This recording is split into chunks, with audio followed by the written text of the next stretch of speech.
안녕하세요. 오늘도 사연살롱을 찾아주셔서 감사합니다. 저는 결혼 1년차 새댁입니다. 결혼 몇 년 차까지를 새댁이라고 하는지 모르겠지만 일단 올해 말까지는 새댁 소리를 듣게 될 것 같아요. 요즘 결혼하는 청년이 그렇게 잘 없고 또 젊은 사람들이 결혼을 그렇게 싫어한다고 하는데 저는 그렇지는 않았어요. 막상 해보니 하늘을 둥둥 날아다니는 느낌까지는 아니어도 그래도 편안하고 안정감 있는 삶이 사라지더라고요. 아마 저도 남편도 둘 다 안정적인 삶을 살고 있다가 결혼했기 때문인 것 같기도 합니다.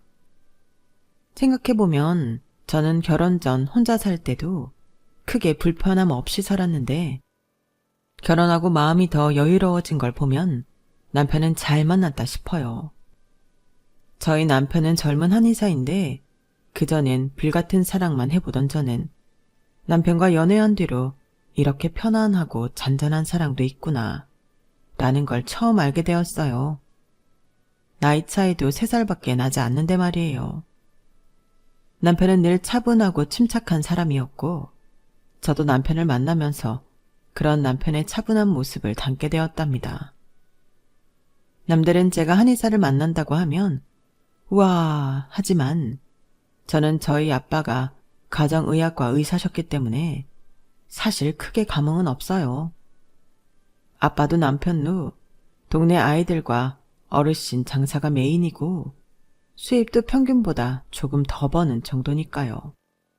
그리고 저희 가족 그리고 남편은 먹는 것도 입는 것도 크게 사치를 부리진 않아서 큰 이벤트도 없이 평화롭게 지난 1년 남짓을 지낼 수 있었죠. 하지만 이런 평화가 그냥 공짜로 얻어진 것은 아닙니다.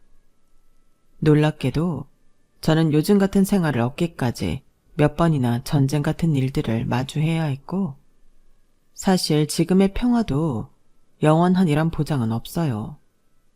그래서 더 소중한 걸지도 모르겠네요. 저희 가족들의 평화를 위협하는 존재가 늘 코앞에 있기 때문인데요. 그건 바로 저희 시댁 집안 최고의 애물단지인 시누이랍니다. 시누이는 남편과는 14살 차이 나는 돌싱으로 내년에 중학교에 올라가는 딸내미를 혼자 키우고 있어요. 요즘 시대에 이혼 따위야 흠도 아니지만 시누이를 보면 왜 전 남편이 이혼을 했는지 너무나 알 것 같았어요. 시누이의 개념 없고 뻔뻔한 언행에 두 손 두 발 다 들고 도망을 간 게 뻔했죠. 시누이는 입만 열면 자신이 세상에서 가장 고생을 많이 하고 가장 상처를 많이 받은 피해자라는 양 이야기를 하고 다녔거든요. 상대가 누구든 무조건 자신이 피해를 많이 봤다는 걸 강조했죠. 그리고 그 진상짓을 가족들에게 제일 많이, 제일 심하게 저지르는 것 같았고요. 게다가 시간과 장소, 같이 있는 외부인은 전혀 상관하지 않고 그야말로 본인이 내킬 때마다 가정사를 들먹이며 가족들 흉을 봤어요. 교양도 개념도 없는 시누이의 가장 큰 희생자는 바로 시어머니였죠. 내가 15살 그 어린 나이부터 쟤를 업어 키우느라 키도 못 크고 허리도 삐뚤어진 거야. 한참 공부할 나이에 공부도 못하고 애만 봤다니까? 그래 알았어 누나. 고마운데 상 차리는 거 안 도와줄 거면 좀 비킬래? 전 남편 그 개자식이 결혼하기 전에는 아주 하늘의 별이라도 떠다 줄 것처럼 굴더니 말이야. 결혼하자마자 어쩜 그렇게 돌변했는지 몰라. 남자란 것들은 하여간 믿을 수 없는 종족들이야. 딸, 너도 남자들이 하는 말 다 고지고대로 믿지 말어. 다 너 어떻게 해보려고 하는 거니까. 애한테 벌써부터 좋은 거 가르친다. 어이구, 창신이 말 못 들었어? 좀 나와. 거들 거 아니면. 엄마가 나한테 큰 소리 치면 안 되지. 이게 다 엄마 때문인데. 어? 엄마가 다른 남자랑 바람나서 이런 콩가루 집안에서 나를 자라게 해놓고 말이야. 내가 원래 우리 아빠 있을 때는 공부도 잘하고 얼굴도. 엄마 들어와. 우리는 방에서 먹자. 빨리 들어와. 그래, 얼굴 보고 인사했으면 넌 이제 소민이랑 들어가라. 소민이 엄마랑 얼른 들어가 있어. 처음 시댁에 인사드리러 갔을 때도 손님인 제가 민망할 정도로 자기 인생 하소연을 그렇게 하더라고요. 오죽하면 조카가 눈치를 다 보고 제 엄마를 방으로 끌고 갔을 정도였죠. 사실 저희가 결혼을 약속하기 전부터 남편에게 시누이에 대한 이야기는 이미 여러 번 듣기는 했지만 실제로 보니 상상했던 것보다 더 비상식적인 인간 같았어요. 시누이가 제 딸과 함께 방으로 들어가고 나서야 시어머니는 저에게 못 볼 꼴을 보여 미안하다며 멋쩍게 사과를 하셨고 그날은 저희 셋만 거실에서 식사를 하면서 이야기를 나눴어요. 시어머니는 저희 결혼에 대해 아무런 조건이 없으니 능력 되는 대로 지원해 주겠으니 명절에 시댁에 찾아올 필요도 없고 평소에도 굳이 자주 연락할 거 없다며 먼저 선을 딱 그으셨죠. 제가 다 어안이 벙벙할 정도로요. 품속에서 작은 금가락지 하나만 제게 넘기시면서 예단도 필요 없다고 하셨습니다. 이게 내가 당신의 애비랑 결혼할 때 맞췄던 반지다. 예물로 주기엔 영 시원치가 않지? 아니에요, 어머님. 요즘 금이 얼마나 귀한데요. 저희도 약소하게라도. 아니야. 그런 것 하나도 필요 없다. 어차피 아들이나 딸이나 결혼하고 출가 외인인 건 똑같아. 나야 결혼을 2번이나 했으니 다 낡은 가락지 주는 거야 일도 아니지만 이제 막 시작하는 세댁한테 뭘 또 받니? 별것 아니니? 이것만 받고 예물 예단 전부 끝이야 끝. 이런 거 저런 거 할 돈 있으면 너희 신혼집에나 더 쓰렴. 시어머니는 그렇게 두 손을 휘휘 저으며 서로 주고받는 선물을 여기서 끝내자셨고 자리도 빨리 끝내셨어요. 너무 완강하게 말씀하시니 그래도 눈치껏 작은 거라도 해드려야 하나 싶었던 마음도 사라졌죠. 오히려 더 불편해하실 것 같다는 생각이 들었거든요. 남편 역시 시어머니가 진심이니 정말로 아무것도 하지 말라며 말려서 저는 결국 정말 아무것도 해드리지 않았어요. 상견례 때도 저희 부모님과 시어머니는 그렇게 합의를 보셨고요. 시어머니는 요즘 세대들은 부모가 개입을 최소로 해야 한다는 주장이셨는데 살펴보면 당신이 더 남의 개입을 싫어하시는 듯 했죠. 아니, 애초에 가정에 그다지 관심이 없으신 것 같았어요. 집에만 있기보다는 애인분이랑 나가서 노는 걸 더 좋아하셨거든요. 저는 그 연세에도 이성교제를 그렇게 활발히 할 수 있다는 걸 시어머니를 보고 처음 알았습니다. 물론 제가 그걸 이상한 편견 어린 시선으로 본 건 아니에요. 그 연세에 배우자가 없으면 이성교제를 하는 게 오히려 좋다고 생각합니다. 서로 애정을 주고받는 일은 남녀노소를 불문하고 필요하다고 생각하거든요. 그리고 그런 시어머니가 있는 시댁이라면 시집갈 집으로도 나쁘지 않다는 생각이었어요. 솔직히 시어머니가 그렇게 가정에 매여있지도 않으시고 쿨하신데 고부 갈등이 생길 일이 있나요? 제사를 지내는 것도 아니고 효도를 강요하는 것도 아닌데요. 게다가 시어머니는 만날 때마다 저에게 선물을 꼭 한 꾸러미씩 주곤 하셨어요. 아가, 너 드레스 오프숄더라고 했지? 네, 어머님. 자, 이거랑 이거 가져가거라. 네? 어머님, 이게 뭐예요? 목주름 관리하는 거야. 그리고 이거는 미백 크림이다. 이번에 우리 그이가 백화점에서 사준 건데 몇 개 샀으니 이거는 네가 쓰거라. 여기 이것도. 세상에, 이거 다 설화수잖아요, 어머님. 어차피 너무 많아도 유통기한 내에 못 써. 너도 식 올리기 전에 관리해야지. 감사해요, 어머님. 나 때야 신부가 이렇게 예쁘게 꾸미는 거 제대로 하지도 못하게 했지만 요즘은 아니잖니. 이때 아니면 언제 또 이렇게 꾸미겠어. 액세서리 같은 거 고를 때도 금액 신경 쓰지 말고 너 하고 싶은 거 해라. 시어머니는 쿨하신 듯 하면서도 또 섬세하게 절 챙겨주셨습니다. 나중에 알게 된 거지만 시어머니는 가정에 관심이 없는 듯 하면서도 정은 참 많은 분이셨어요. 일부러 말을 짧게 하시고 웬만하면 거리감을 유지하려고 하셨지만 그게 다 마음으로는 저를 살뜰하게 생각해 주셔서 그런 거라는 게 다 느껴질 정도였죠. 그러다 보니 사실 전 그런 시어머니가 너무나 좋았어요. 참 좋은 집에 시집을 가는구나 싶었죠. 하지만 제가 간과했던 것이 있었는데 그건 바로 시누이의 존재였어요. 처음 시댁 인사드리러 갔을 때도 잠깐 차 마실 때만 보고 이후로는 상견례 때도 보지 않았으니 시누이라는 존재가 저에게 영향을 끼쳐봤자 얼마나 끼치겠냐는 아니란 생각을 했던 거죠. 그리고 시누이가 어느 정도까지 제정신이 아닌지도 잘 몰랐고요. 하지만 그건 제가 아니라 누구도 몰랐던 일이긴 합니다. 이 집에 며느리가 들어온 것 자체가 제가 처음이었기 때문이죠. 그러던 어느 날 회사에 있던 저에게 모르는 번호로 전화가 걸려왔는데요. 여보세요? 울케. 지금 어디야? 네? 누구신데요? 참나. 울케한테 울케라고 할 사람이 누가 있어? 지금 뭐 하냐니까? 회사죠. 사무실이에요. 창신 씨 누나분이세요? 아, 그래. 뻔한 걸 왜 자꾸 물어. 어디냐니까. 사무실이라고만 말하면 어딘지 어떻게 알아? 무슨 일이세요? 아, 어딘지 빨리 말하라니까? 시누이는 전혀 대화가 통하지도 않고 막무가내로 제 위치만 물어봤어요.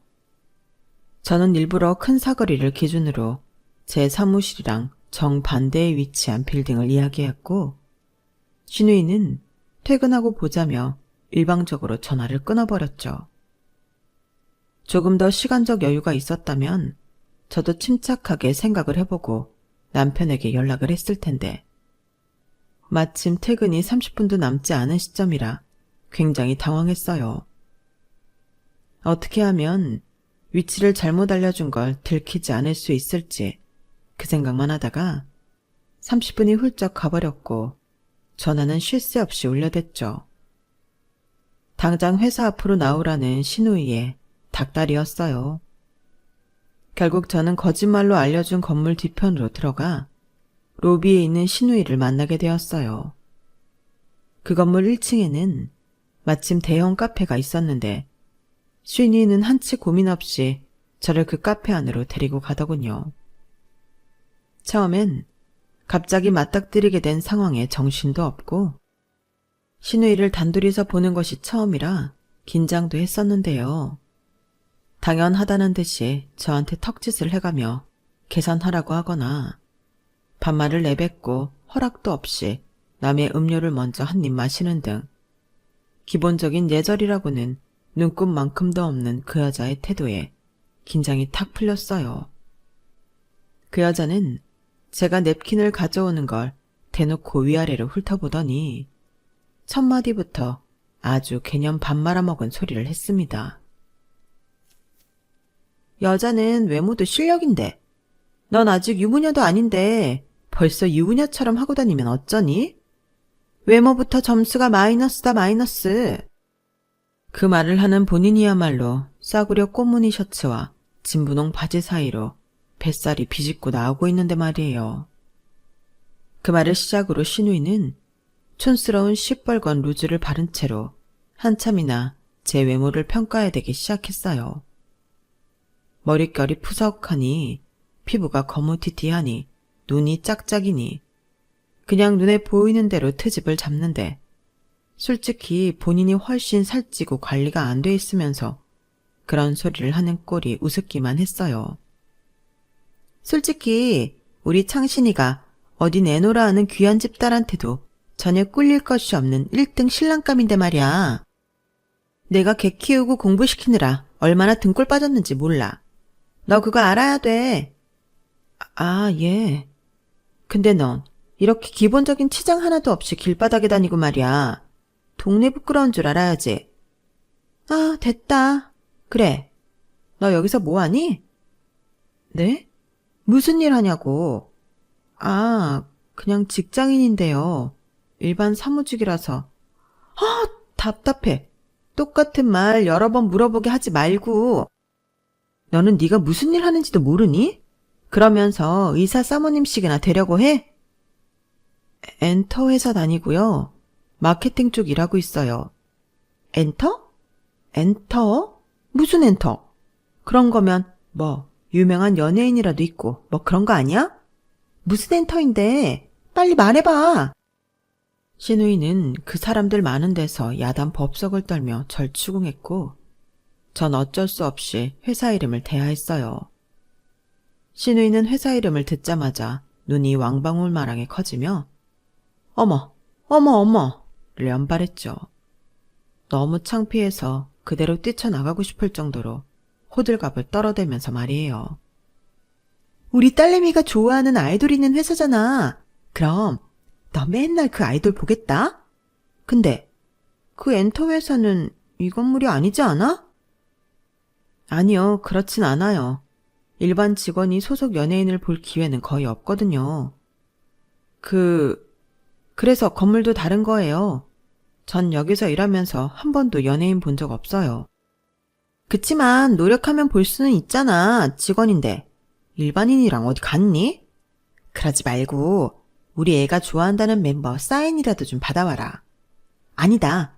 우리 애를 데리고 여기로 다시 올 테니까 사진 한 번만 찍게 해줘. 안 돼요. 회사 안에서도 그런 일 했다가 걸리면 저 엄청 혼나거나 쫓겨나요. 절대 안 돼요. 그럼 안 걸리게 하면 되잖아. 아니면 콘서트 티켓이라도 좀 몇 장 얻어다 주던가.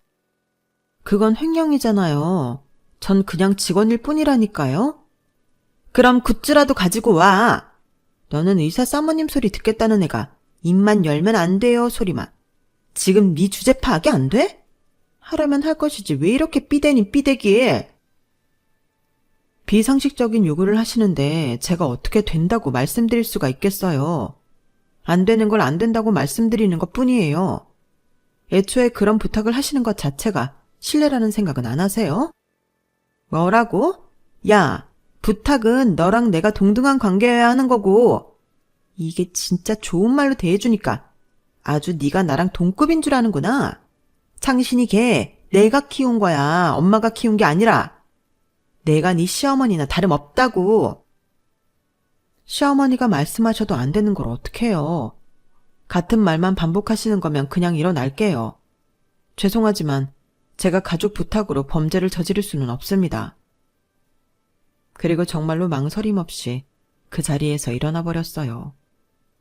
상대가 누구든 제가 선 넘는 부탁을 들어줄 이유가 없으니까요. 그리고 본인 스스로 말했듯이 그건 부탁도 아니고 일방적으로 떼를 쓰는 건데 계속 상대해줄 이유도 없었고요. 저는 자기 뜻대로 움직여주지 않으니 길길이 화를 내는 신우이를 내버려두고 카페 안에서 나와버렸어요. 그리고 당장이라도 쫓아올 기세인 신우이한테 잡힐까봐 재빨리 아무 버스나 타버렸죠. 버스는 저희 집이 아닌 반대 방향으로 갔고 덕분에 저는 한참이나 빙 돌아서 집에 도착하게 됐어요. 아무것도 몰랐던 남편이 퇴근을 잘 했는지 평소처럼 안부 연락을 해오길래 저는 그날 있었던 일을 전부 말해주었죠. 남편은 어쩔 줄 몰라 하며 정말 미안하다고 사과를 했고 나중에 밤늦게 한 번 더 연락을 해서 앞으로 이런 일은 일어나지 않을 거라고 거듭 사과했어요.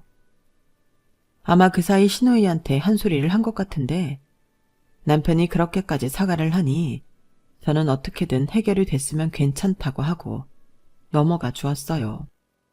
그렇게 모든 갈등이 끝난 줄만 알았는데 나중에 알고 보니 완전히 해소된 게 아니었어요. 그 일로 남편과 신우이는 엄청나게 싸웠다고 하더라고요. 신우이는 당장 저와 헤어지라고 남편에게 난리를 쳤다고 해요. 남편이 저에게는 하나도 티를 내지 않아서 저는 까맣게 몰랐는데 나중에 시어머니와 함께 한복을 맞추러 가기 위해 시댁에 잠깐 들렀을 때 전부 듣게 되었죠. 그날도 집에 있던 시누이는 절 보자마자 자기가 애지중지 키운 동생 잡아먹으려니라며 막말을 해댔는데 시어머니가 펄쩍 뛰며 말릴 정도였어요. 이게 진짜 미쳤나? 네 결혼이냐? 왜 자꾸 네가 난리야? 얼른 들어가지 못해? 내가 창신이를 어떻게 한의사 되기까지 키웠는데 저딴 년이 홀라당 가져가라고 그렇게 키운 줄 알아? 시애미는 난데 왜 네가 시집살이를 못 시켜서 난리냐고. 아주 옛날 우리 시엄마보다 네가 더 악독해 이거사. 아직 식도 안 올렸는데 며느리 쫓아내려고 작정했어? 너 얘네 결혼하고 나서도 아니 결혼한 이후에도 계속 그렇게 꼬장 피울 생각 말어. 엄마가 시집살이를 했으면 얼마나 했다고 그래. 밖에 나가서 이 남자 저 남자 만나느라 바빴지. 창신이 키운 건 나야. 당연히 키움값 돌려받아야 하는 것도 나니까 하는 말 아니야. 시누이는 시어머니한테 억하심정이 쌓인 듯 악을 써댔는데 그 내용이 가관이었어요. 시어머니가 가정에 소홀했던 건 사실인 것 같았으나 그게 자신이 공부를 못하고 머리가 나빠진 이유이며 결혼도 잘못해서 전 남편과 이혼을 한 것까지 시어머니의 잘못이라는 시누이의 주장은 누가 들어도 너무 비약된 주장이었죠. 게다가 시어머니는 시누이의 친부와 사별 후에 남편의 친부를 만난 거였는데 말이에요. 시어머니는 시누이가 도저히 진정하지 않자 저를 얼른 데리고 나와버리시며 못 볼 꼴을 보여 미안하다고 사과했어요. 이런 꼴을 보여 미안하구나. 창신이랑 결혼하면 절대 시댁으로 부르지 않을 테니 걱정 말거라. 내가 책임지고 제가 너 못 괴롭히게 막아줄 테니. 그 전까지는 남편과 시어머니가 그렇게 얘기하면 그 말을 곧이곧대로 믿고 알겠다고 넘어갔는데 솔직히 이때부터는 저도 선뜻 알겠다는 대답이 나오지 않았어요. 이 결혼을 다시 생각해봐야 하나 싶은 생각이 들기 시작했거든요. 당시엔 저도 몇 날 며칠 동안 골머리를 앓을 정도로 심각하게 고민을 했던 내용인데요. 이미 결혼 준비를 한다는 말을 주변에 해놓은 상태라 주변 사람들에게 쉽게 고민을 털어놓지 못해 혼자서만 고민에 고민을 거듭했죠. 하지만 전 끝내 모진 마음을 먹지 못하고 결혼을 강행하기로 결정했답니다. 남편에게 문제가 있는 것이었다면 곧바로 파혼을 했겠지만 남편의 문제도 아닌데 헤어짐을 결심한다는 건 아니라는 생각이 들었거든요. 솔직히 그때도 지금처럼 익명의 힘을 빌려 인터넷에 고민 상담을 해보기도 했어요. 그만큼 당시엔 고민을 털어놓고 도움을 요청할 곳이 없었죠. 제 글에는 수많은 댓글이 달렸는데 내용을 종합해보면 지금이라도 헤어지던지 정 못 헤어지겠으면 어느 정도 굽히고 들어가라는 거였어요. 남편과 헤어지지 않기로 결심한 저는 계속 무시하던 시누이의 연락을 한두 번 받아주었고 댓글에 좋은 대로 몇 번은 시누이의 갑질을 받아주었습니다. 자기 딸내미 생일이니 케이크를 사오라는 말에 무려 6만원짜리 케이크도 사다 주고 집에 꽃게를 2박스 주문했으니 손질해 놓으라는 말에 큰맘 먹고 꽃게도 손질해 주었죠. 일부러 제일 비싼 케이크, 제일 손질 어려운 게를 과제로 내던지는 듯한 태도가 마음에 들지는 않았지만 그래도 시키는 것 중에 세세 하나는 해주니 조금 태도가 누그러지나 싶었어요. 어이 올케, 지금 집이야? 네, 무슨 일이세요? 오늘 와서 나랑 소민이 방 좀 정리 좀 해. 아니다, 하는 김에 그냥 집 청소를 좀 해놔야겠다. 먼지가 너무 굴러다녀서 말이야. 음식물 쓰레기도 버리고 재활용도 해놔. 지금요? 아 그래, 말 좀 2번 시키지 좀 말아라. 아, 애가 띨띨한 건지 침구도 여름 침구로 좀 바꿔놓고. 하루는 또 다짜고짜 전화를 해서 시댁 집안 청소도 해놓고 여름 침구로 바꿔놓으라고 떽떽거리더니 자기 할 말 끝나니까 전화를 확 끊어버렸어요. 예의가 없고 제 멋대로이긴 해도 놀랍게도 이 정도만 하고 끝난 게 얌전해진 상태였죠. 그날 쉬는 건 어떻게 알고 연락한 건지 모르겠지만 어차피 쉬고 있었으니 저는 군소리 없이 시댁으로 출발했어요. 집안에는 아무도 없더군요. 저는 좋아하는 노래를 틀어놓고 시누이와 조카가 사는 방을 정리하고 있었습니다. 그 전에 시킨 일에 비하면 그렇게 어렵지는 않았기에 별 생각 없이 청소를 하고 있었어요. 그런데 옷장과 책상 사이 틈에 웬 종이 봉투가 구겨진 채 떨어져 있는 겁니다. 딱 봐도 중요한 서류 같아 꺼내보니 그건 다름 아닌 오래된 시누이의 이혼 서류였어요.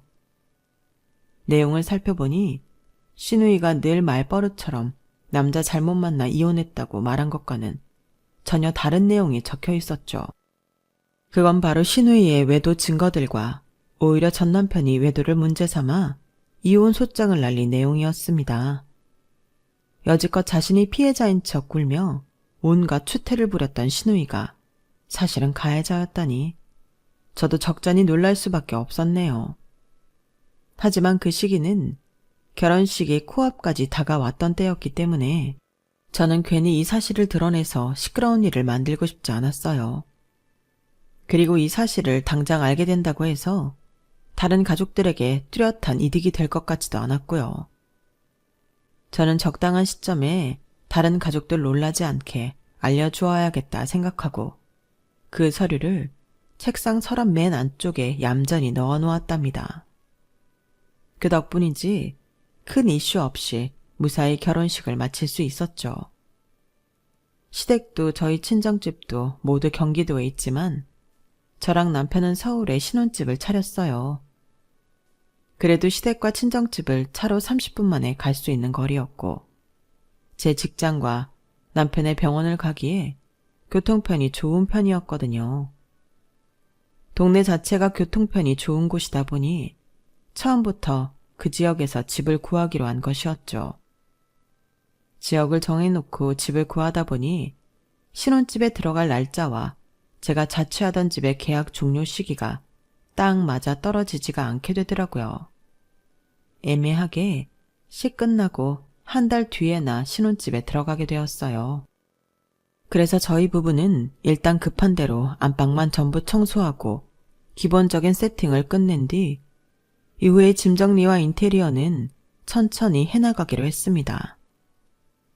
당장은 직장 생활을 해야 하니 주말마다 조금씩 정리를 하기로 했어요. 주변 가족들과 친구들에게도 상황이 이러해서 집들이까지는 시간이 좀 걸릴 것 같다고 미리 얘기도 해놓았고요. 그런데 그렇게 정신없던 기간에 아주 기가 막히는 사건이 벌어지게 되었어요.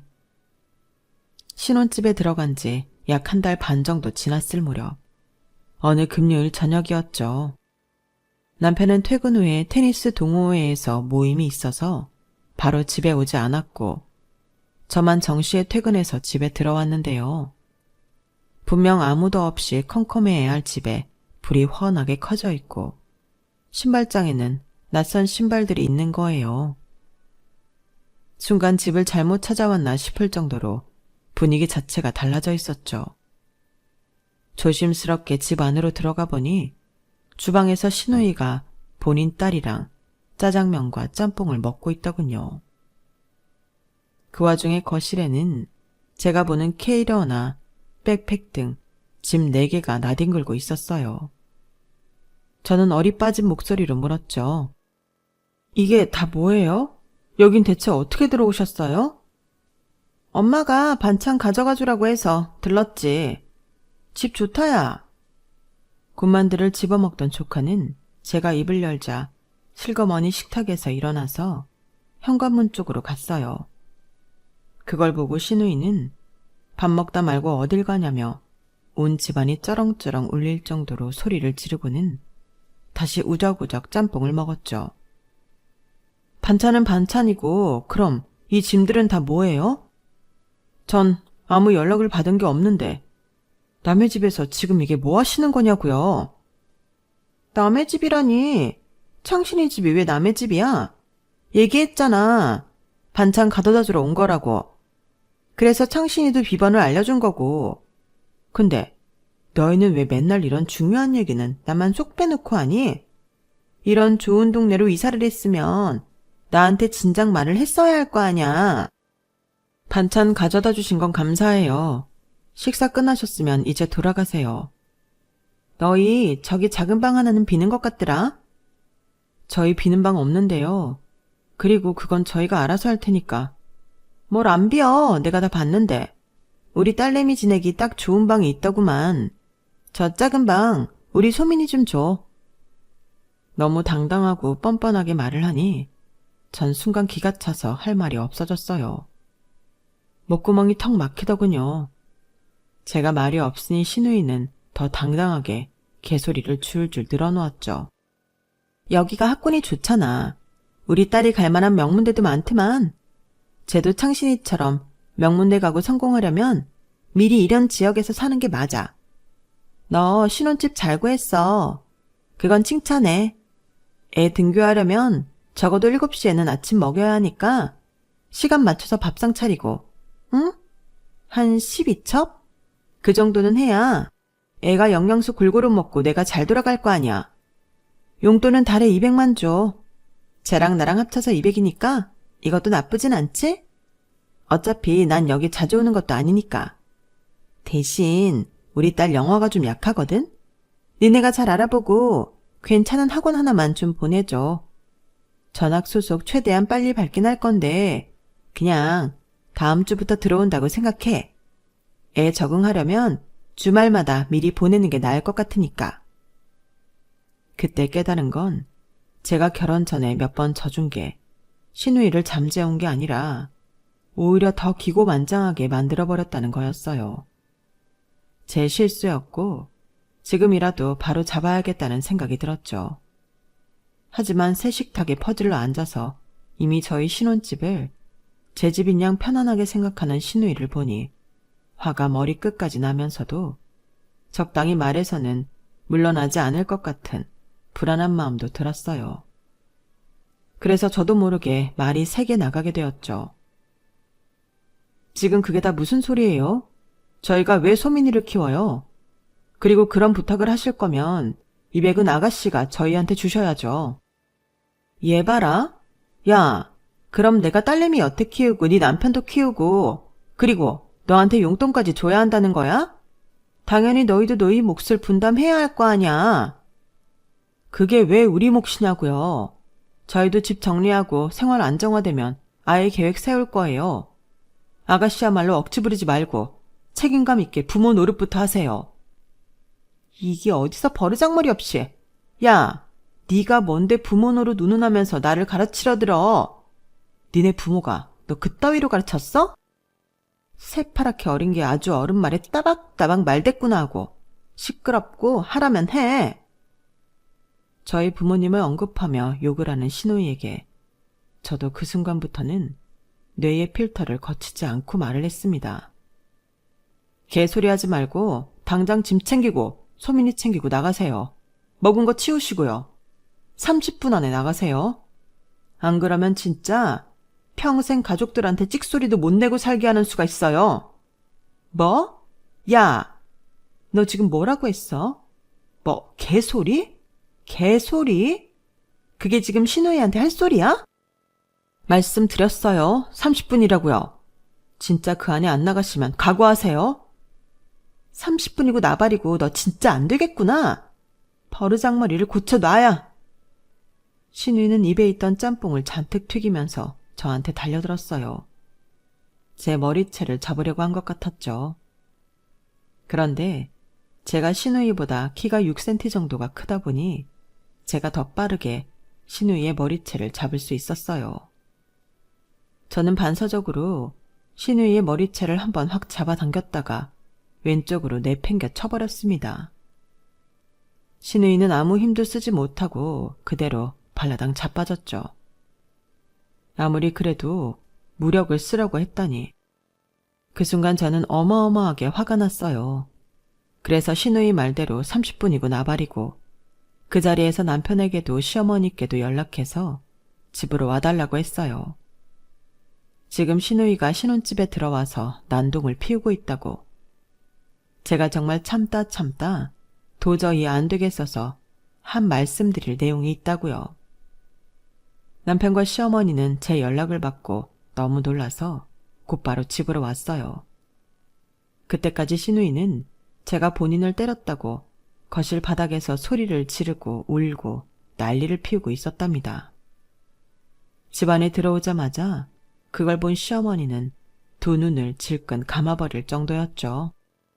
남편은 시누이를 보자마자 무섭게 표정이 굳은 채로 억지로 시누이를 일으켜 세웠습니다. 시누이가 가져온 짐을 다 현관쪽으로 던져버리면서 당장 나가라고 했죠. 하지만 시누이는 그런 남편에게 전혀 굴하지 않고 네가 어떻게 나한테 그럴 수가 있냐며 오히려 목에 핏대를 세우며 발악을 했어요. 상황이 저절로 정리가 되면 굳이 말을 꺼내지 않으려고 했지만 저는 끝내 입을 열 수밖에 없었습니다.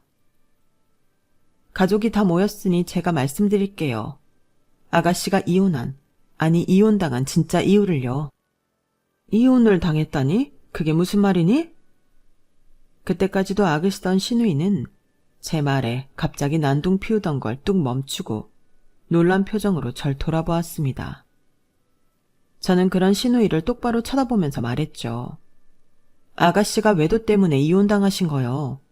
외도 증거도 수두룩하고 위자료 다 뜯겨서 돈도 집도 없으셔서 어머님 집에서 살게 된 거 말이에요. 그런 주제에 말끝마다 어머님께 막말하고 저한테도 오늘 와서 소민이를 키우라고 하더라고요. 학원도 알아서 보내고 다달이 200만 원씩 용돈도 주라고 하면서요. 제 말이 끝나자 집안에는 고요한 정적이 깔렸어요. 남편은 멍하니 절 보다가 믿을 수 없다는 표정으로 시누이를 노려보며 말했죠. 그래서 빚이 그렇게 많았던 거였어? 내가 그 억대 빚 다 갚아줬잖아. 누나가 매형한테 사기당했다며. 나보고 키워준 빚이 어쩌고 갚아라 하면서 정작 누나는 뒤에서 그러고 다녔던 거야? 야, 아니 그건 제 말을 믿어? 지금 내 말보다 전현 말을 더 믿는 거야? 아가씨, 방 책상 맨 밑 서랍에 있는 황토색 봉투 안에 보시면 이혼 소장도 외도 증거도 전부 있어요. 저한테 집 청소해놓으라고 시키셔서 시킨 대로 하다 보니 그런 게 나오더라고요. 뭐? 누나, 내 와이프한테 뭘 시켰다고? 이게 다 엄마 때문이야. 내가 엄마한테 뭘 보고 배웠겠어. 엄마가 이 남자 저 남자. 야, 이 미친. 내가 네 아빠 죽고 재혼 좀 했기로써니 지금 네 나이가 몇 갠데 아직도 엄마 거리고 앉아있냐? 내가 그동안 너한테 속아서 해준 게 얼만데? 시어머니는 들고 계시던 핸드백으로 시누이를 사정없이 내리치며 울분을 토하셨어요. 그동안 시누이의 괴롭힘에 얼마나 마음고생을 하신 건지 저도 그때 처음으로 시어머니의 숨겨진 모습을 본 것 같네요. 시어머니는 입술까지 부들부들 떨리시면서 시누이에게 고함을 쳤습니다. 이 비겁한 년아. 내가 니네를 방치했어? 니네 먹여 살리겠다고 돈 좀 벌어보겠다고 나가 있을 때 지 동생 좀 돌본 게 그렇게 평생 우려먹을 일이냐고. 내가 너 성인이 된 이후에 준 돈이 몇 푼인데 네 딸내미 젖도 못 댔을 때부터 내가 혼자 다 키워놨잖아. 대체 뭐가 그렇게 불만이야? 뭐가 그렇게 성에 안 차서 너야말로 이 남자 저 남자 만나면서 더럽게 놀았냐고. 엄마도 그랬잖아. 허구한 날 밖에 나가서 이 남자 저 남자 만나는 걸. 그럼 내가 엄마한테 배우지 누구한테 배우겠어? 내가 언제 너처럼 더러운 외도를 했어 이거사. 신우이는 그 와중에도 남 탓하던 버릇을 못 고치고 입을 함부로 놀리더군요. 그리고 곧바로 시어머니가 온 힘을 다해 날린 손바닥에 뺨을 맞고 쓰러졌죠. 시어머니는 그런 시누이에게 서슬퍼런 목소리로 말씀하셨습니다. 너는 오늘부터 내 딸도 아니고 우리 가족도 아니다. 알았어? 오냐 그래 짐 잘 쌌네. 이 짐 들고 그냥 그대로 나가. 앞으로 우리 가족 앞에 얼씬도 하지 말고 연락도 하지 마. 알겠어? 당장 나가라고. 신우이는 한쪽 뺨이 퉁퉁 붓고 머리가 산발이 된 채로 짐가방이랑 함께 쫓겨났어요. 남편은 아예 신우이를 끌고 가서 아파트 정문 밖으로 내쫓고 와버렸죠. 그 모습을 신우이의 딸이 현관 옆 작은 방 안에서 다 지켜보았으니 애 속이 어땠겠어요. 애가 무슨 죄가 있다고요. 제 마지막의 마지막 순간까지 신우이의 이혼 얘기를 망설였던 것도 다름 아닌 조카 때문이었거든요. 다행히 시어머니는 신우이만 내쫓고 조카는 계속해서 집에서 지내고 직접 돌봐주시겠다고 하셨어요. 그리고 나중에 알게 되었는데 어차피 조카의 학원비나 식비, 생활비는 전부 시어머니가 부담하고 있었기 때문에 전혀 타격을 받을 게 없다더군요. 오히려 신우이가 쫓겨나면서 입이 하나 줄어 이득이라고요. 성인이 되어서 최소한의 경제활동도 안 하고 기생충처럼 가족에게 들러붙어 있던 신우이를 완전히 쫓아낸 뒤 시어머니는 저에게 못난 꼴을 보여 너무 미안하다며 눈물을 뚝뚝 흘리셨죠. 남편 역시 저에게 사과를 했고 앞으로는 신우이를 볼 일도 없게 하겠다고 약속하셨어요. 저는 그 일이 있고 나서 한동안 신우이라는 게으르고 뻔뻔한 최소한의 양심도 없는 사람 때문에 어이없게 당하며 착취인 줄도 모르고 착취당했던 남편과 시어머니가 다시 보였어요. 너무 불쌍하게 보였죠. 시어머니가 가정에 관심이 없던 이유도 어느 정도 이해가 가기도 했고요. 평생 희생을 해도 딸에게 인정은커녕 비난만 듣는데 나 같아도 마음의 위안을 밖에서 찾았을 겁니다. 그날 이후로 신우이에 대한 소식은 거의 듣지 못했어요. 몇 번 시댁으로 몰래 들어오려다가 시어머니에게 구두주걱으로 흠씬 맞고 다시 쫓겨났다고 한 건 있었네 하며 시어머니가 들러주셨죠. 시어머니가 현관 비밀번호도 바꿔버리고 조카에게 핸드폰까지 새로 사주시면서 신우이 연락을 받지 말라고 하니 이제는 잘 찾아오지 않는다고 하더군요. 자기 애한테도 좋은 엄마가 아니었던 건지 조카는 오히려 이제서야 얼굴이 편안해졌고 실제로 전보다 잠도 잘 자고 잘 먹는다고 합니다. 남편과 저는 방해꾼이 사라지니 더없이 좋은 신혼생활을 하고 있어요. 이제는 신혼집 정리도 다 끝내고 저희의 취향을 담은 아늑한 우드톤의 집에서 소소한 행복을 나누며 살고 있어요.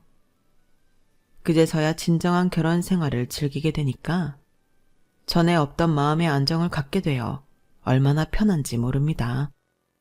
저희는 슬슬 2세 계획을 세우고 있는데 아무쪼록 예쁜 아기 천사가 찾아와 주었으면 하고 바랄 뿐이에요. 제 이야기는 여기까지랍니다. 지금까지 들어주신 모든 분들께 오늘 하루도 행복이 가득하시길 바래요. 여러분, 사연 댓글에 응원과 현명한 조언 부탁드려요. 좋아요와 구독은 저에게 큰 힘이 됩니다. 오늘도 좋은 일 가득하세요.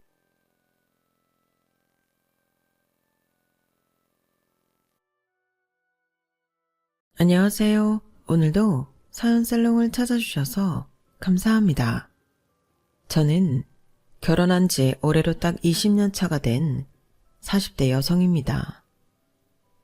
도대체 언제 이렇게 시간이 흘렀나 싶으면서도 조그맣던 딸이 벌써 저렇게 자기 의사도 표현 잘하고 가끔은 엄마랑 놀아주기도 하면서 나름대로 의젓해진 모습에 그제서야 흘러버린 시간을 체감하기도 해요. 아이를 낳기 전에는 낳는 것 자체도 무서웠지만 낳은 이유가 괜히 참 두렵고 불안하고 그랬었어요. 아직 스스로도 미숙하게 느껴지는데 내가 과연 아이를 잘 키울 수 있을까? 내가 생각하는 건전하고 바른 아이로 키울 수 있을까? 세상은 너무나 빨리 변하고 있었고 세대 간의 격차도 점점 벌어지는 분위기에 제가 아이의 세상을 받아들이고 잘 이해해 줄 수 있을까? 정말 별의별 걱정이 다 들었던 것 같아요. 하지만 걱정만 하고 아이를 안 키울 수는 없는 노릇이니 낳고 나서는 정말 최선을 다해 키웠어요.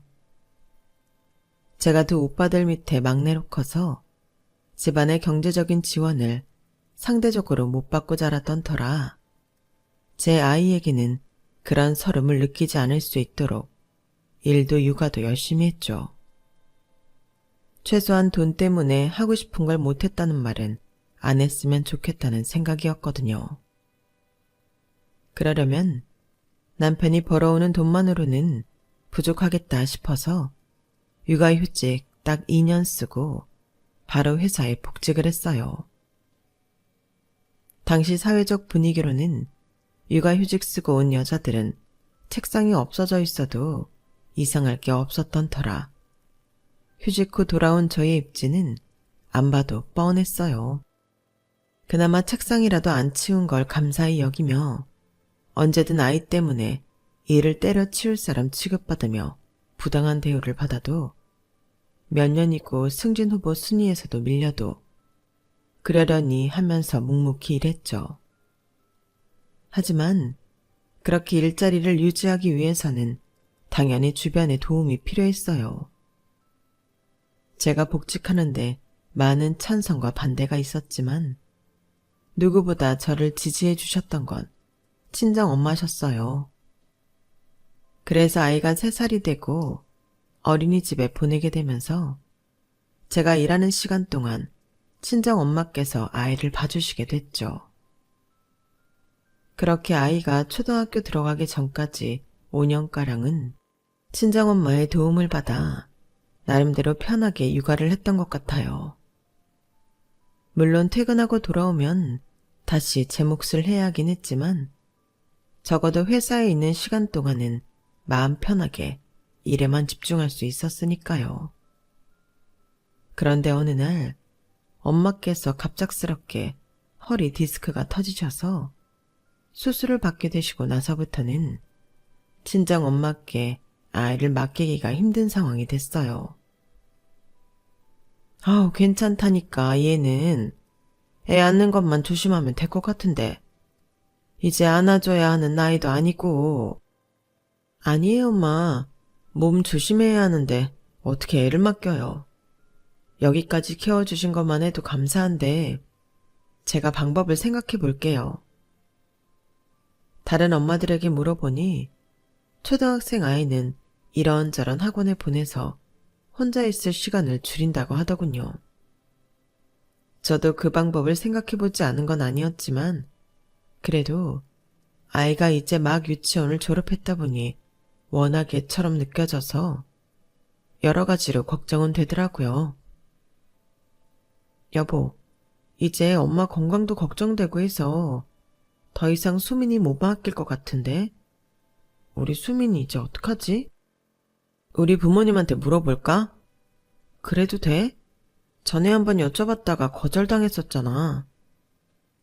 친정 엄마께서 아이를 본격적으로 봐주시기로 하기 전에 혹시 모를 상황에 대비해 시댁에도 여쭤본 적이 있었거든요. 그때 하도 펄쩍 뛰면서 아이만큼은 봐주기 힘들다고 하셔서 시댁에 아이를 맡기는 건 상상도 못하고 있었어요. 연세도 있으신데 싫으시다는 걸 억지로 졸라서 맡아달라고 할 수는 없는 노릇이니 저희를 도와주실 수 있는 선에서는 제외되신 지 오래였어요. 그런데 남편이 의외의 말을 하더군요. 그러니까 나도 엄마가 육아는 힘들어서 못하겠다고 학을 떼셔서 그런 줄로만 알았는데 알고 보니까 형네 아들은 봐주고 계시더라고. 그래서 힘들다고 한 건지 뭔지. 아무튼 조카 봐준 지는 꽤 되셨나 보던데 걔네 봐주는 김에 좀 봐달라고 하면 안 되려나 싶어서. 뭐? 정말? 꽤 됐다고? 왜 이때까지 몰랐지? 우리랑 있을 땐 딱히 그런 말이 오고 가질 않았으니까. 어쩐지 조카는 수민이에 비해 할아버지 할머니한테 편하게 대한다 싶더니 성향 차이인 줄 알았는데 같이 살아서 그런 거였나 봐. 아, 그래? 근데 그렇게 애 보기 싫다고 하셨던 분이 겨우 맡아서 봐주고 계신 것 같은데 우리 애까지 봐달라고 해도 되는 걸까? 우리도 최대한 부탁 안 하다가 하는 거니까 좀 부탁해봐도 되지 않을까? 애들끼리 있으면 자기들끼리 놀 테니까 엄마도 오히려 더 편할 수도 있는 거고. 그래 뭐 한번 부탁이나 해봐. 싫다고 하시면 어쩔 수 없는 거고. 얘기해보겠다건데 굳이 뜯어말린 이유도 없고 혹시나 봐주신다고 하면 저희야 좋은 거니 남편이 알아서 하게 내버려뒀어요. 안 될 가능성이 90% 이상이라고 생각했기 때문에 별 기대도 없었죠. 그런데 의외로 몇 주 뒤 남편이 뜻밖의 소식을 전해왔어요. 엄마가 수민이 봐주신대 여보. 어? 정말이야? 형석이 봐주는 시간 동안만 봐주신다고 했어. 우리도 뭐 퇴근 후까지 봐달라고 할 건 아니니까. 잘 됐지. 와, 아무리 애 보는 김에 봐준다고 해도 하나 보는 거랑 둘 보는 거랑 또 다르실 텐데. 너무 감사하다. 잘해드려야겠네. 사실 저희에게는 그렇게 아이 못 봐준다고 선을 긋고 아주버님네만 아이를 봐준다는 게 저희 입장에선 충분히 속상할 수도 있는 일이었지만 별 생각 없이 넘겼던 이유가 따로 있었어요. 시아버님 집안이 대대로 법조계 집안이셨는데 유일하게 법조계에 진입하지 못하신 게 저희 아버님이셨거든요. 그래서 아버님께서는 두 아들들을 당신을 대신해서 법조인을 만드시라고 노력하셨다고 들었어요. 하지만 제 남편은 법쪽에 관심도 없었고 그쪽으로 전공을 할 만큼 성적이 높았던 것도 아니라서 자연스럽게 일반 기업 쪽에 취직하는 길로 빠졌고 어릴 때부터 공부를 잘하고 머리가 비상했던 아주버님은 아버님의 뜻에 따라 법조인의 길을 걷게 되셨어요. 아주버님은 시부모님의 오랜 원한을 풀어드렸다고 해도 과언이 아닐 정도로 결혼마저도 같은 변호사 사무실에서 일하다가 만난 변호사분과 결혼하셨어요.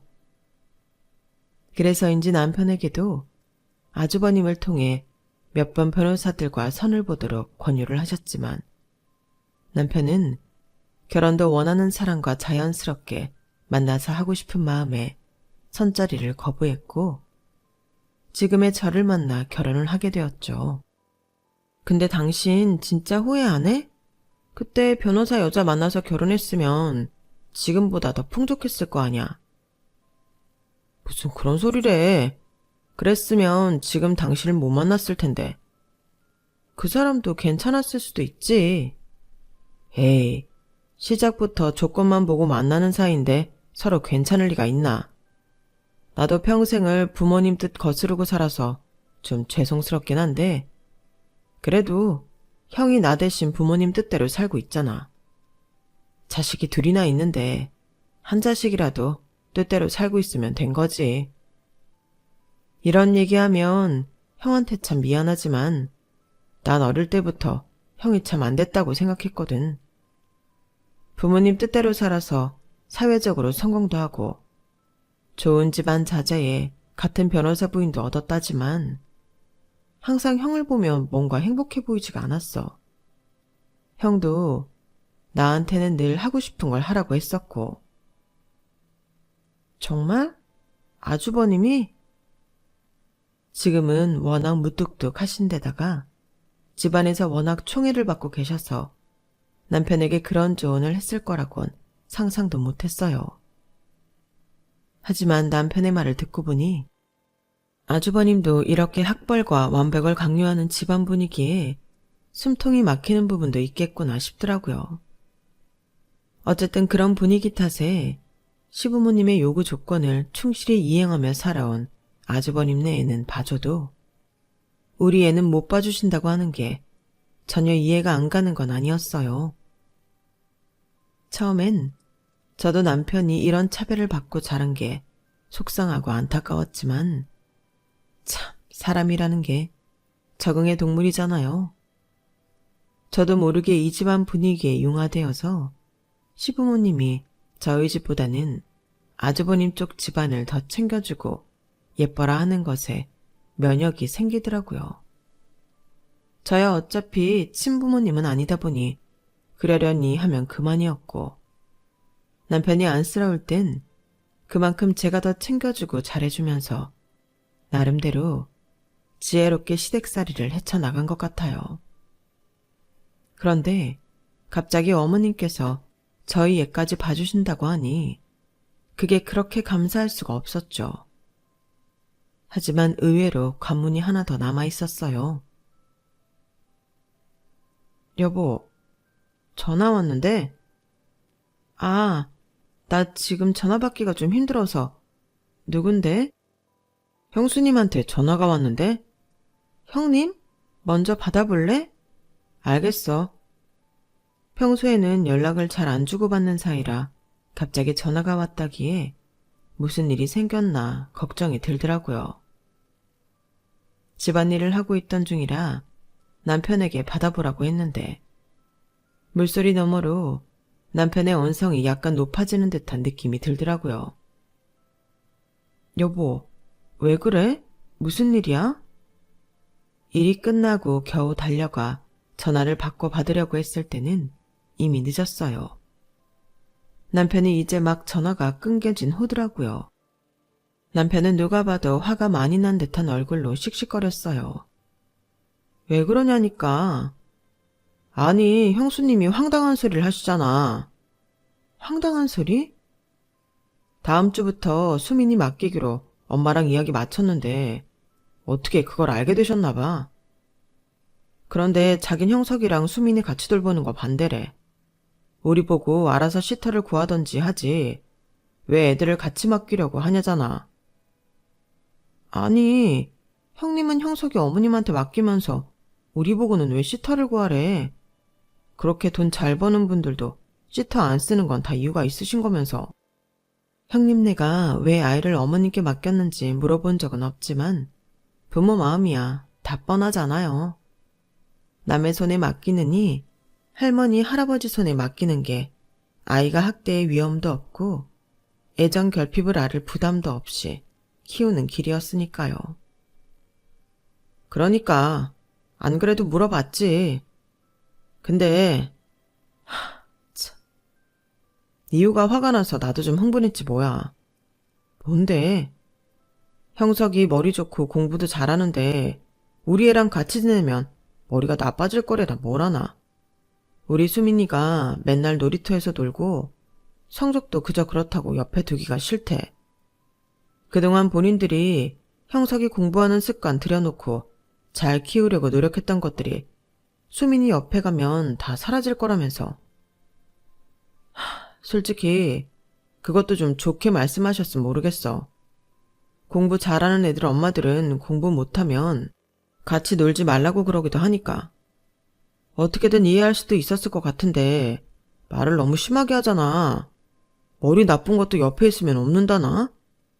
형석이가 수민이한테 안 좋은 영향만 미칠 것 같다고 길길이 날뛰는데 나도 그걸 듣고만 있을 수가 있어야지.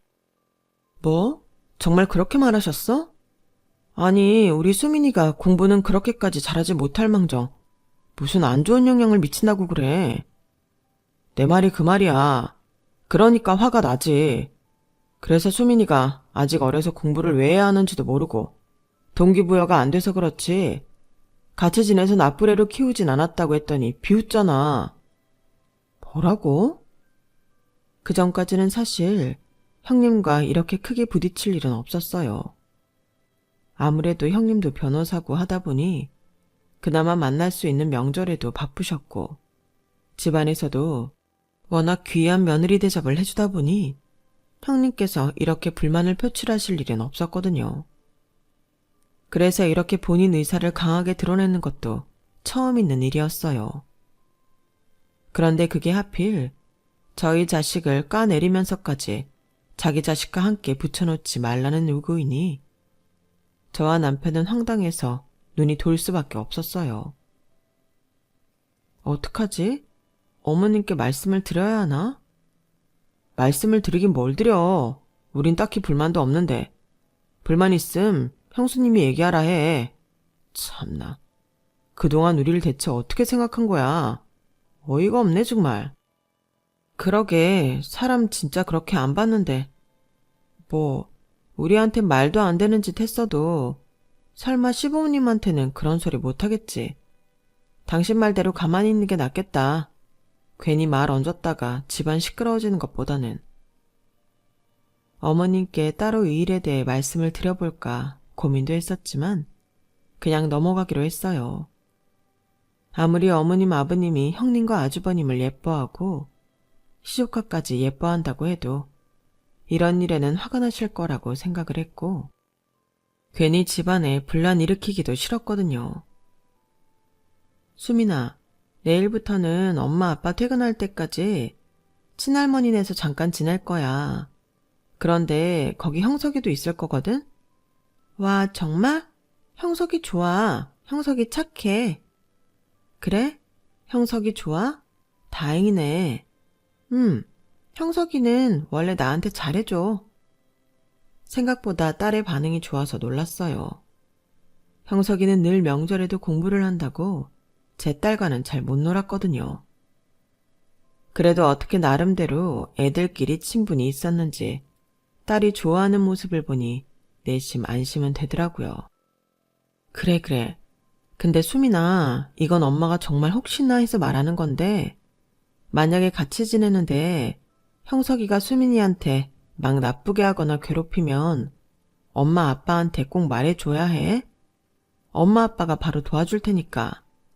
혼자서 막 울거나 그러면 안 돼. 무슨 일 있음 바로 얘기해. 응? 형석이 진짜 착한데? 그럴 일 없어, 엄마. 에이, 그래도 엄마는 걱정이 돼서 그렇지. 만약에, 아주 만약에 말이야. 알겠지? 꼭 약속해. 알겠어, 약속. 손가락까지 단단히 걸며 약속을 한 뒤에야 조금 마음이 놓였어요. 아직 둘 다 어리기는 해도 한쪽은 아들이니 만약 형님이 나쁜 짓이라도 했으면 힘 차이 때문에 저희 딸이 너무 괴롭힘 당할까봐 걱정이 되더라고요.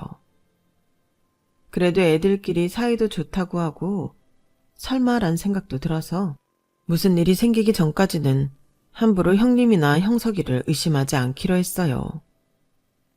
그렇게 아이를 시어머니 손에 맡기고 몇 달 동안 별다른 일은 없었어요. 아이는 학교 다녀와서 학원도 가고 사촌과 함께 공부도 하는 시간을 꽤 즐겁게 생각하는 것 같더라고요. 제가 딸을 픽업하러 갈 때마다 얼핏 봐도 둘은 사이가 좋아 보였고요. 그래도 나름 사촌이라고 애한테까지는 형님이 못할 소린 못했구나 싶었어요. 대신 그 뒤로 저한테는 틱틱거리는 게 느셨어요.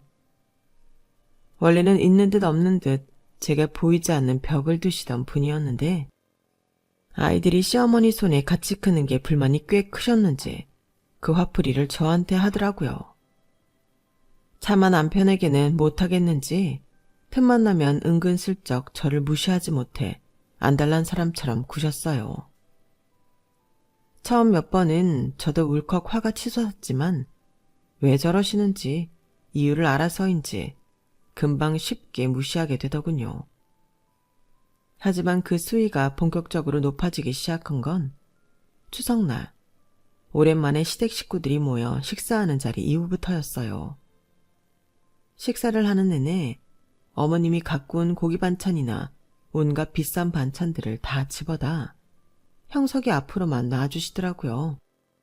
제 딸은 잘 먹고 있는지 아닌지 눈길조차 주지 않은 채로요. 물론 엄마인 제가 있으니 그런 걸 수도 있겠다 싶었지만 형님도 같이 있는 자리였고 그 행동이 너무 자연스러워서 평소에도 형석이만 챙길 것 같다는 생각이 들더라고요. 하지만 다 저의 추측일 뿐이니 묘하게 불편한 마음만 가지고 가만히 있었는데 저희 딸이 마지막 남은 디저트를 먹으려고 집은 순간 어머님이 갑자기 제 딸에게서 케이크를 확 뺏으시더라고요. 이거는 형석이 줄 거다. 뺏은 케이크 접시를 형석이 앞에 두고 형석이는 눈치만 슬슬 보다 케이크를 맛있게 먹기 시작하는데 주눅이 확 든 제 딸을 보니 기가 막히고 어안이 벙벙 하더라고요. 어머님, 수민이가 먹고 싶어서 집은 거잖아요. 그걸 왜 형석이 주세요? 아우, 여자애들은 살쪄. 남자애들이야 능력 좋으면 살쪄도 된다지만 어디 여자애들은 살찌면 남자들이 쳐다나 봐주겠니? 원래 마지막 남은 걸 안 먹어야 살이 안 찌는 거야. 다 내가 애들 봐가면서 챙겨주는 건데 왜 그러니? 아직 한참 성장기인데 살이 좀 찌는 게 맞죠. 살을 좀 찌워놔야 키로도 가는 거고요. 아무리 그래도 애가 먹고 싶어하는 걸 뺏어다가 주는 건 좀 보기가 그래요. 애도 속상해하고요. 아우, 그럼 네 애는 네가 케어하면 되지. 왜 이리 나한테 감나라 배나라야. 네 딸이 너한테나 공주님이지 나한테도 공주님이냐? 난 말야 공부 잘하고 집안 뜻 이어받을 손주가 필요한 거야. 기가 막혀서 뒷목 잡기 직전이라 남편이 한마디 거들려고 하는데 갑자기 아버님이 한마디 하시더라고요. 요새는 수민이가 공부를 더 잘하던데 뭘. 이러다 수민이가 더 가능성 있는 거 아닌가 몰라. 저희 딸이 초등학교 고학년에 올라가면서 부쩍 성적이 오르기 시작했거든요. 시아버님이 아이들 성적에 관심이 무척 많은 분이라 그런지 갑자기 그 얘기를 꺼내시더라고요. 솔직히 난 예전에는 얘네들 자식이라 수민이한테는 기대가 크지 않았는데 요즘 수민이가 받아오는 성적표 보니까 오히려 수민이한테 더 기대를 해볼 만하겠더라고. 애가 맨날 형석이 공부하는 것만 구경하더니 어느 날부터 자기도 연필 잡고 공부하기 시작하더라고. 그러더니 막 성적이 느는 거야. 이런 거 보면 괜히 맹모 삼천지교 이런 말이 있는 게 아니라니까. 공부는커녕 시간만 나면 동네 놀이터 나가 놀기 바쁘던 애가 공부에 흥미를 붙였으니 원. 둘째 너는 형네한테 고마워해라. 딸이 성적이 확 오르기 시작한 것도 집에 있으면 늘 공부만 하도록 교육받은 형석이의 영향을 크게 받은 것도 사실이겠지만 굳이 저희 딸이 열심히 공부해서 이뤄낸 성과마저 형님네 공으로 돌리는 시아버님이 순간 못마땅해서 차마 입이 안 떨어지더군요. 그런 제 마음을 읽었는지 남편이 나서주더라고요. 아버지도 참, 물론 형석이 덕분에 자극 받았겠지만 우리 딸이 열심히 한 거죠. 어머, 정말 그렇게 생각하세요, 서방님? 우리 형석이는 요새 성적이 좀 떨어졌는데 수민이랑 같이 지낸 후부터 조금씩 떨어지더니 요즘은 옛날 같으면 상상도 못할 성적이 나오더라고요. 그런데 수민이는 성적이 올랐다고요? 내가 이럴 줄 알고 둘이 같이 봐주시는 거 반대한 건데 부모들이 괜히 자식한테 더 공부 잘하는 애랑 놀라고 하겠어요. 다 서로 영향 주고 받으니까 그런 거지. 아, 우리 형석이는 머리도 좋고 성적 떨어질 애가 아닌데 어쩌다 이렇게 된 건지 제가 속상해 죽겠어요, 정말. 아우, 신경 못 쓴 내 탓이지, 애미야. 걱정 마라. 내가 형석이 다시 마음 잡을 수 있도록 환경을 만들어 놓을 테니까. 정말요, 어머님? 역시 어머님밖에 없어요. 어머님도 아시잖아요. 형석이야말로 이 집안 대를 이어서 또 법조계로 갈 인물이라는 걸요. 3대까지 변호사 시켜서 법조인 집안 만들어야죠. 안 그래요? 그럼 당연하지. 우리 손주까지 변호사 하겠다는데 이 할미가 열심히 지원해줘야지. 어차피 여자애들은 공부 잘해봐야 대학 졸업하고 회사 들어가도 오래 다니지도 못하고 시집이나 가버릴 텐데 공부가 다 무슨 소용이겠어요. 아들한테 더 지원이 가는 게 맞죠. 네? 형님, 무슨 말씀을 그렇게 하세요? 요즘은 여자들도 다 능력 있는 시대예요. 결혼도 필수가 아니라서 능력 키워서 경제적으로 독립하는 여자들도 많고요. 그러려면 딸들한테도 똑같이 지원을 해주는 게 맞죠. 저는 제 딸 나중에 하던 공부 다 포기하고 시집가서 전업주부 한다고 해도 지금 당장 배우고 싶은 것들 지원 안 해줄 생각 없어요. 꼭 법조인 집안 만들려고 애를 낳아서 키우는 건 아니잖아요? 짜증이 확 나서 뼈를 때리는 말을 골라서 하니 시어머니와 형님이 동시에 뚜껑이 열리는 게 보이더라고요. 하지만 저도 화가 너무 나서 뱉은 말을 처리할 생각은 없었어요. 저한테는 누구보다 소중한 딸이고 딸이 열심히 해서 이뤄낸 걸 남의 공으로 돌리고 싶지 않아요. 제 딸이 공부를 앞으로도 쭉 잘해서 뭘 하든 전 다 지지해줄 생각이고요. 집안 뜻 안 따른다는 이유만으로 제 딸을 차별 안 해주셨으면 좋겠어요. 아니, 동서 정말 웃긴다. 정말 형석이 공이 없다고 생각하는 거야? 다 원참. 수민이가 형석이 공부하는 스타일을 옆에서 베꼈는지 아니면 공부 정리해놓은 노트라도 훔쳐봤는지 동서가 어떻게 알아? 갑자기 성적이 오를 것 같았으면 진작에 올랐어야지. 동서는 사람이 어쩜 그렇게 뻔뻔해? 그리고 어머님 아버님 입장에선 당연히 될 놈한테 더 잘해주고 투자하는 게 맞지.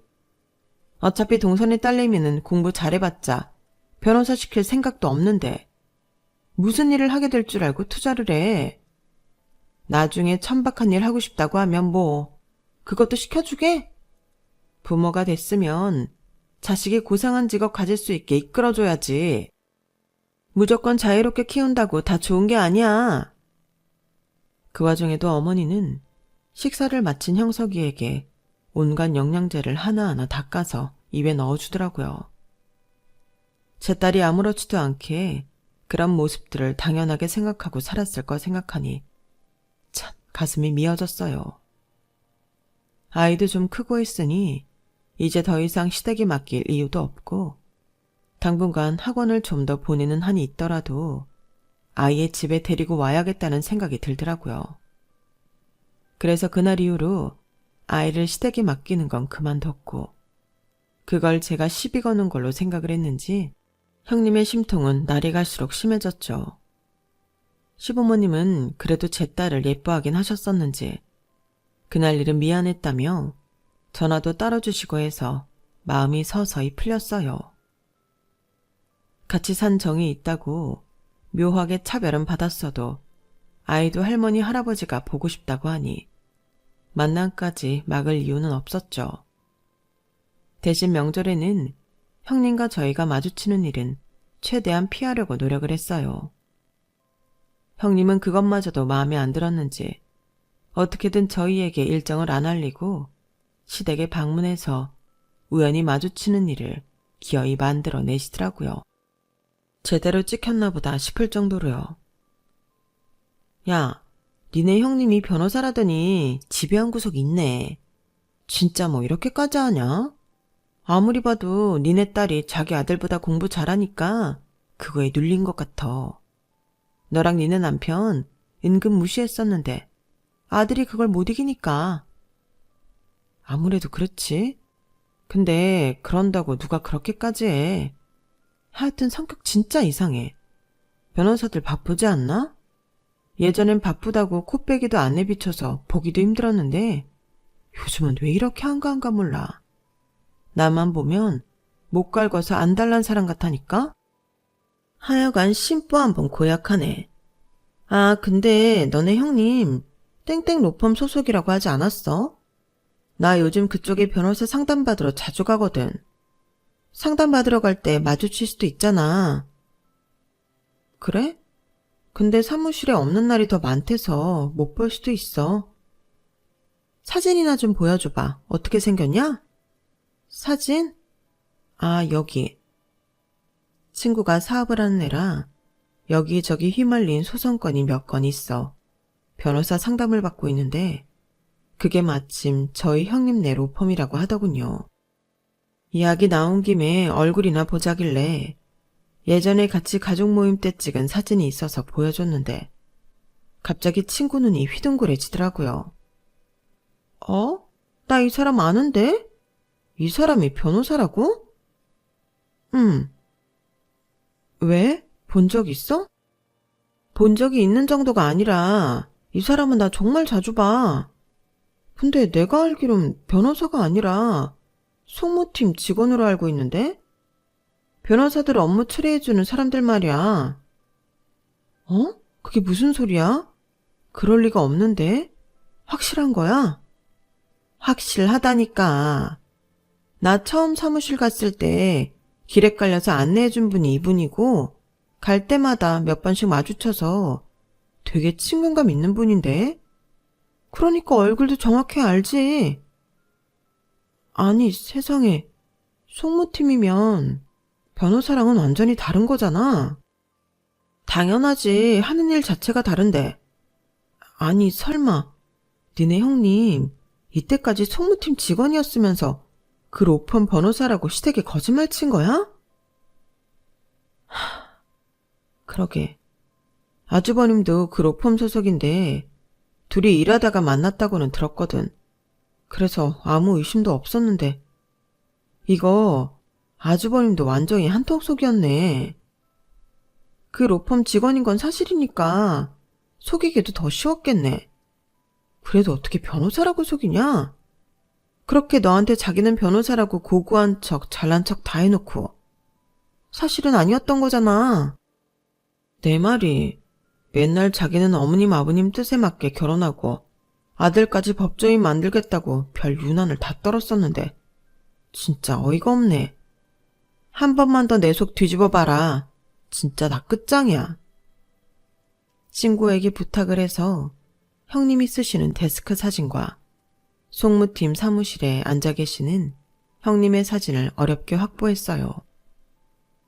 이렇게까지 하고 싶지 않았지만 만날 때마다 속을 긁어대는 형님 때문에 저도 비장의 무기는 준비를 해야겠다 싶더라고요.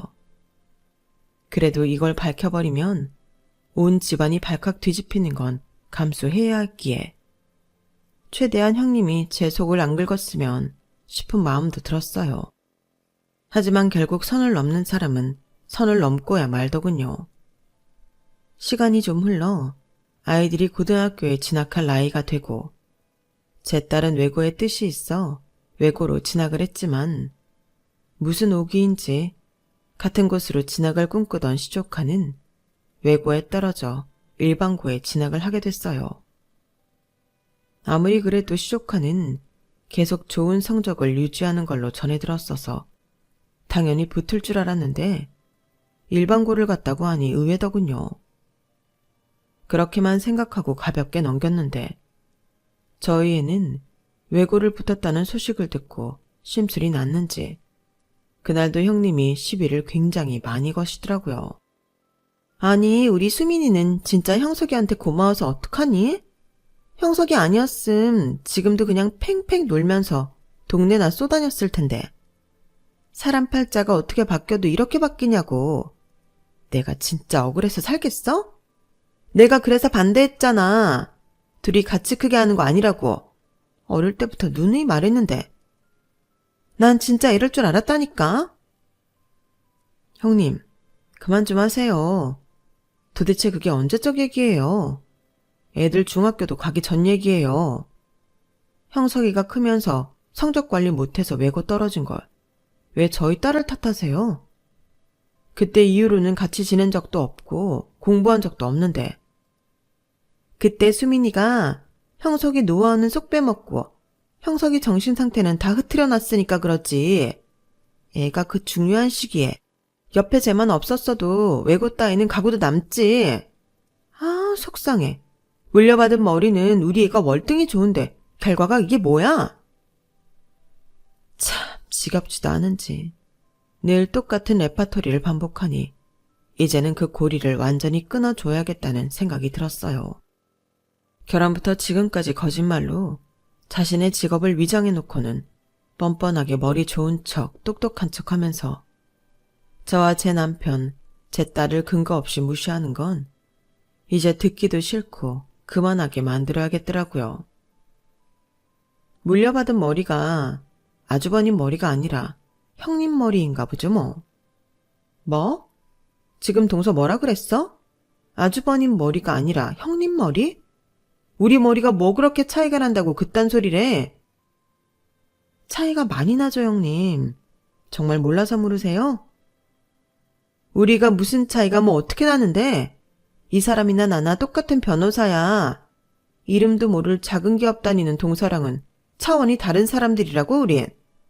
공부한 세월만 몇 년인데 우리가 동서한테 그런 소리를 들어야겠어? 여보, 그만 좀 해. 제가 이렇게 콕 집어서 말하자 아주버님도 뭔가 심상치 않다고 느꼈는지 평소엔 잘 끼어들지 않는 분이 직접 나서서 형님을 말리시더라고요. 하지만 어찌나 성격이 불같은지 말려지기는커녕 눈에서 불이 더 활활 타올라서 언성을 높이기 시작했어요. 뭘 그만하라는 거야. 얘가 지금 날 무시하잖아. 내가 무시당할 만한 사람한테 무시당하는 것도 아니고 동서한테 무시당해야겠어? 형님은 저 밥 먹듯이 무시하면서 저는 형님 좀 무시하면 안 돼요? 당연히 안 되지. 그게 말이 돼? 왜 말이 안 되는데요? 동서, 나 땡땡 높은 변호사야. 명함만 내밀어도 사람들이 다 내내거려. 여기서 법조인 아닌 식구는 동선에밖에 없는 거 잘 알잖아. 왜 이래? 동선에 곤란한 일 생기면 도와줄 수 있는 건 우리야. 동선은 우릴 도와줄 처지가 못 되지만 우리한테 좀 살랑거려도 모자랄 판에 왜 이렇게 오늘따라 바락바락 대들지? 어? 그야 형님이 하는 말이 사실이 아니니까요. 아주버님이면 몰라도 형님한테 살랑거릴 필요는 없는 것 같은데요. 뭐? 얘, 너 지금 무슨 소리를 하고 있는 거냐? 어? 어른들도 있는데 집안 시끄럽게 뭐 하는 짓이야? 마침 시어머니까지 끼어드시길래 지금이 절호의 타임이랑 생각이 들더라고요. 저는 친구에게 받은 인화 사진들을 가족들이 잘 볼 수 있게 바닥에 펼쳐놨어요. 송무팀 이지나? 아니, 이게 뭐냐? 송무팀? 네, 어머님. 어머님이 변호사 일 하느라 고생 많다고 평생 애 대신 키워주시고 그토록 자랑스러워하시던 변호사 며느리가 사실은 변호사가 아니었다네요. 그러면서 변호사 아닌 사람은 죽어라고 갈궜고요. 아들은 변호사인 본인들 머리 닮아서 법조계 사람 만들 수 있다더니 평범한 제 딸도 가는 외고도 떨어져 버리고 저도 그건 참 의문이었는데 이제야 진실이 밝혀지네요. 형님 말대로라면 변호사 머리나 닮아야 공부를 잘하는 거니까. 아쉽게도 형석이가 형님 머리를 닮아서 떨어졌나 봐요. 아니, 동서! 잠깐만, 이게 다 무슨 소리냐? 송무팀이면 변호사들 뒤치다꺼리 해주는 그거 아니냐? 네가 변호사가 아니라 그거라고? 네, 어머님. 어떻게 이렇게 오랜 세월을 속으셨어요? 그렇게 변호사 며느리 얻었다고 기뻐하시고 자랑하셨으면서 제대로 확인도 안 해보시고 결혼시키셨던 거예요? 세상에나. 어쩐지 뭔가 가끔 이상하다 싶을 때가 있긴 했다만. 아니, 내가 이걸 어떻게 상상이나 했겠니? 그래도 변호사라고 내가 이 나이 먹고 힘들어도 손주도 봐주고 별 개고생을 다 했는데 이거 명백한 사기 결혼이야. 어머님, 그게 아니라요. 뭔가 오해가 있는 것 같은데 송무팀에 저랑 이름이 같은 분이 계세요. 제가 그분 자리에 잠깐 가서 앉아서 일 좀 한 거고요. 그걸 지금 나보고 믿으라는 거야? 내가 지금 니네 회사 찾아가서 싹 다 물어봐도 되겠어? 정말 잘못했습니다, 어머님. 아우, 내 팔자야. 내 뒷목. 넌 이놈 시끼? 너도 저 여우 같은 년한테 속은 거지, 어? 너도 알고 우릴 속였냐? 죄송합니다, 어머니. 결혼만큼은 제가 하고 싶은 대로 하고 싶었어요. 다른 건 다 어머님 뜻대로 해드렸잖아요. 뭐라고? 아휴, 이 자식아. 아무리 그래도 그렇지 부모를 속여. 내가 큰며느리도 변호사라고 얼마나 자랑질을 하고 다녔는데 그걸 속여. 아우, 내 팔자야. 시댁은 그야말로 말 그대로 뒤집어졌고 그 이후로 몇 년간은 가족 모임이 아예 이루어지지 않았어요. 저야 시댁 가서 좋았던 기억은 거의 없었기 때문에 마음은 좀 불편하긴 해도 몸은 편해서 좋더군요. 남편과 아주버님에게는 따로 사과는 드렸어요. 괜히 제가 밝히고 싶지 않았던 비밀을 터뜨려 곤란하게 해드렸으니까요. 괜찮아요, 재수씨. 어차피 언젠가는 들킬 일이 없고 항상 마음이 불편했는데 차라리 이렇게라도 들키니 속이 시원하네요. 우리 집사람이 워낙 무례하게 굴기도 했고 사실 집사람도 이것 때문에 스트레스를 많이 받았었거든요. 사실대로 이야기하고 결혼하자니 반대할 것 같고 어차피 같은 사무실 다니니 적당히 위장해서 결혼하고 나중에 밝히자고 하고 결혼했는데 좀처럼 타이밍은 안 나고 재수씨 들어오니 변호사 며느리라며 차별이 더 심해져서 도저히 밝히기가 힘들었나 봐요. 나중엔 진짜 착각도 든다고 해서 정신과 상담도 받아볼까 고민했었다니까. 어떻게 보면 재수씨 덕분에 잘 넘긴 거지. 그동안 재수씨도 우리 부모님 욕심에 괜한 차별당하느라 너무 고생 많았어요. 이제는 있는 그대로 좀 같이 잘 살아봐요. 다행히 아주버님은 좋게 넘어가 주셨어요. 알고 보니 형님도 스스로 스트레스를 엄청나게 받으셨던 모양이더라고요. 시댁에서 주는 압박감 아닌 압박감에 병이 들어가고 있던 모양이었어요. 도대체 그놈의 학벌이고 직업이고 법조인 집안이라는 게 뭐길래 이렇게까지 두 집안을 서로 경계하고 갈라놓게 하는지. 시부모님의 과욕과 어리석음에 여러 사람 마음에 멍이 든 것 같아 마음이 좋지만은 않더라고요. 저와 제 자식에게 한 짓은 용서받을 수 없는 잘못이지만 저도 그만큼 되돌려줬다고 생각은 해서 그렇게 죽을 만큼 밉지는 않네요. 당장은 형님과 잘 지낼 수 없겠지만 시간이 지나고 서로의 입장을 헤아릴 수 있는 순간이 온다면 언젠가 안부 정도는 물을 수 있는 사이가 될 수 있지 않을까 싶어요. 제 이야기는 여기까지입니다. 들어주셔서 고맙습니다. 가족과 행복하게 건강하게 잘 지내시길 바랍니다. 여러분, 사연 댓글에 응원과 현명한 조언 부탁드려요. 좋아요와 구독은 저에게 큰 힘이 됩니다. 오늘도 좋은 일 가득하세요.